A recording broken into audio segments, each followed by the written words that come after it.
விடாப்பிடி எண்ணெய் கரையும் இனி 15 நிமிடத்தில் ஓடிவிடும். பல் துளக்கும் பேஸ்ட் செய்யும் மாயம். வீட்டில் அதிகம் தொல்லை தருவது என்னன்னா எண்ணெய் ஒட்டி கிடக்கும் பாத்திரங்கள் தான். எவ்வளவோ சோப்பு போட்டு தேய்ச்சாலும் அந்த கருப்பு படி பிசுக்கு எதுவும் போகவே போகாது. ஆனா கிச்சன்ல கிடைக்கும் 3 சின்ன சின்ன பொருள் இருந்தா போதும் பாத்திரம் புதுசா மின்னும். முதல்ல டூத் பேஸ்ட் எடுத்து அந்த பாத்திரத்துல ஒட்டி இருக்கிற இடத்துல தடவுங்க.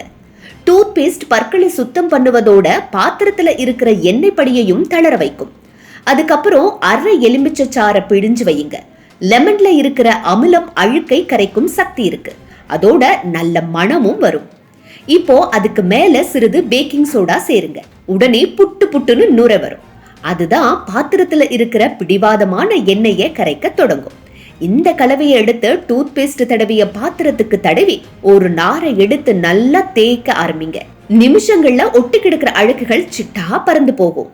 தேய்த்ததுக்கு அப்புறம் சூடான தண்ணீர்ல நல்லா கழுவுங்க. கடைசியில ஒரு லெமன் துண்டு தடவினா பாத்திரம் இன்னும் ஜொலிக்கும். வீட்ல இருக்கிற toothpaste, lemon, baking soda இந்த 3த்தையும் சேர்த்தா போதும். விலை உயர்ந்த லிக்விட் தேவையில்லை. கிச்சன் பாத்திரம் புதுசு மாதிரி பளபளக்கும்.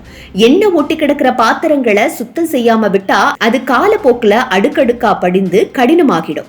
இதனால பாத்திரத்தோட அழகும் கெட்டு போகும். அதே சமயத்துல சுகாதாரத்துக்கும் கேடு விளைவிக்கும். சோப்போ லிக்விடோ மட்டுமல்ல, இயற்கையா கிடைக்கிற இந்த 3 பொருள்ல மிக சிறந்த முடிவு கிடைக்கும். செலவும் குறையும். இப்படி சுத்தம் பண்ணின பாத்திரங்கள்ல மீண்டும் சமைக்கும் போது உணவின் சுவையும் மாறி இருக்கும். எண்ணெய் படிகிற கருப்பு படியும் இல்லாத பாத்திரத்துல சமைக்கும் உணவு எப்போதும் சுவையாகவும் மணமாகவும் இருக்கும். இத வாரத்துக்கு ஒரு முறை செஞ்சுறது ரொம்பவே நல்லது.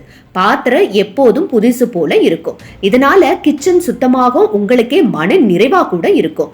இனி என்னங்க, எதுக்கு காசு கொடுத்து லிக்விட் எல்லாம் வாங்கிட்டு இத மட்டும் செய்யுங்க. காசு மிச்சம், வேலையும் மிச்சம்.